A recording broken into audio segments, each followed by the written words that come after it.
Hey everyone, it's Stranger Grayson here. Welcome back to another Tremors horror movie review. Today we are looking at the fourth installment of the franchise. We're halfway there, guys. Only 3 movies left to go, and then we can move on to another franchise or just a standalone movie. It's really up to you guys, but without further ado, we are looking at Tremors 4, The Legend Begins.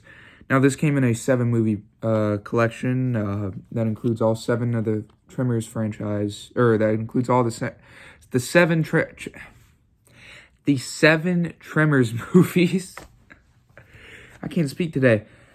And this is Tremors 4 on the back here.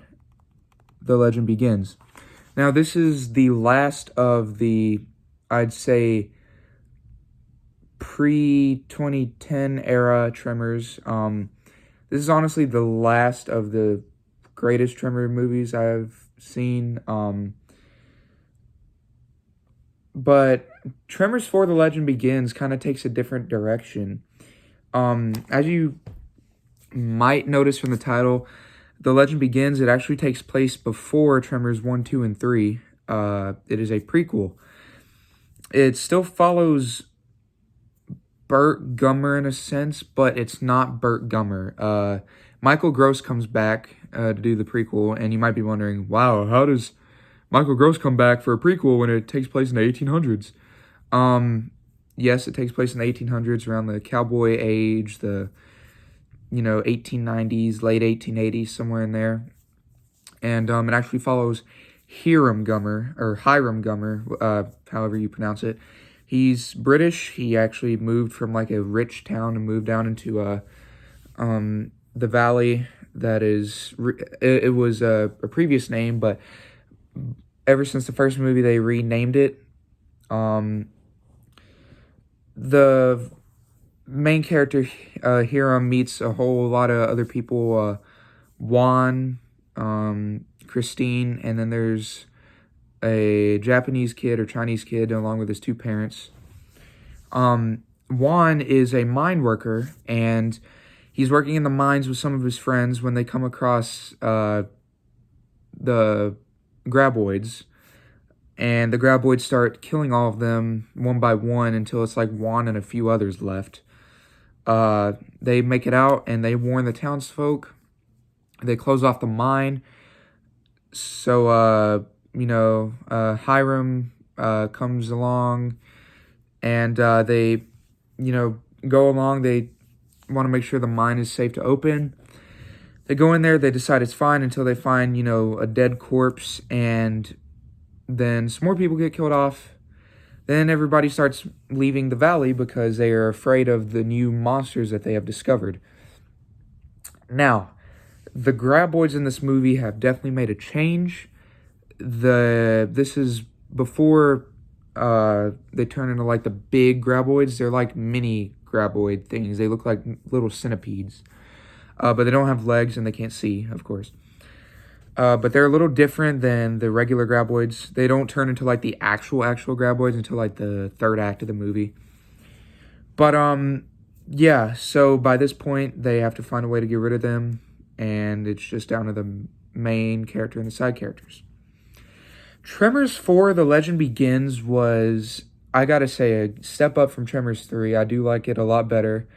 I don't like it as good as Tremors 2 and 1, I gotta say. But it's still a good, installment in the franchise. Not many prequels do that. A lot of prequels I've seen, they just don't do a sequel justice. Wrong Turn 4 and 5 and 6. Don't get me started on them. By this point, the Tremors franchise, the directors, the writers, I believe this was like the main people's like last movie until they, gave the franchise off to somebody else and they directed. This was like the last good movie, I think, in the Tremors franchise until 5, Shrieker Island and Cold Day in Hell. The main characters are good. I do like Hiram Gummer. I do like the way they bring Michael Gross back into the movie for a prequel. Juan is a good character. The Chinese kid, I forgot his name, and then Christine. All of them are good characters. I like most of them except for like 2. Other than that, this is a very good installment. The ending where they rename the valley and they are able to get everybody back, I do like that. Hiram is like a, rich guy who comes from a family that's rich, and he's kind of a bratty douchebag at sometimes, but by the end of the movie, he's turned into a pretty nice guy. I got this hangnail, it's not leaving me alone. Sorry, guys. The graboids themselves look really good still.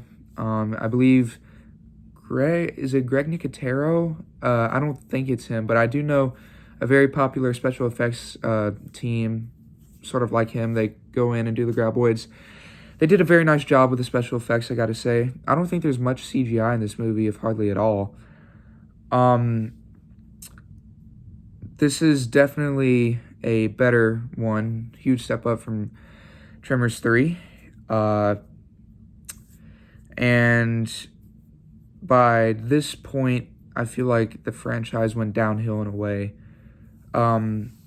So yeah, other than that, the setting is really nice. I do like how they go back into like the Western setting in a way. I do find those really interesting. It's actually kind of funny how they go into a Western setting. Yeah, you don't really see that a lot in horror movies where they go back to the old Western times and fight monsters. But excuse me.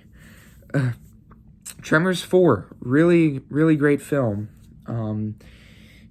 Definitely a good movie in the franchise. Not the greatest, but not the worst either. If I had to rate it on a scale of 1 to 10, I would give this an 8 out of 10. Very, very good movie. You guys should definitely check it out. Be on the lookout for either tomorrow or a couple days later. I'll be reviewing Tremors 5. Then I should be caught up with the Tremors, and then I will do Shrieker Island and then A Cold Day in Hell. All that. So, yeah, Tremors 4, great movie. What is everyone's thoughts on Tremors 4? Let me know down in the comment section down below.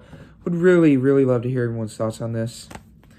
I'm glad to be back uploading again. I've just been real busy with vacation and stuff. Thank you all so much for watching. And please stick with me. I may not upload often, but I still try to upload when I can. And yeah, I think that's about it. So God bless you guys and have a good day. Bye, everyone.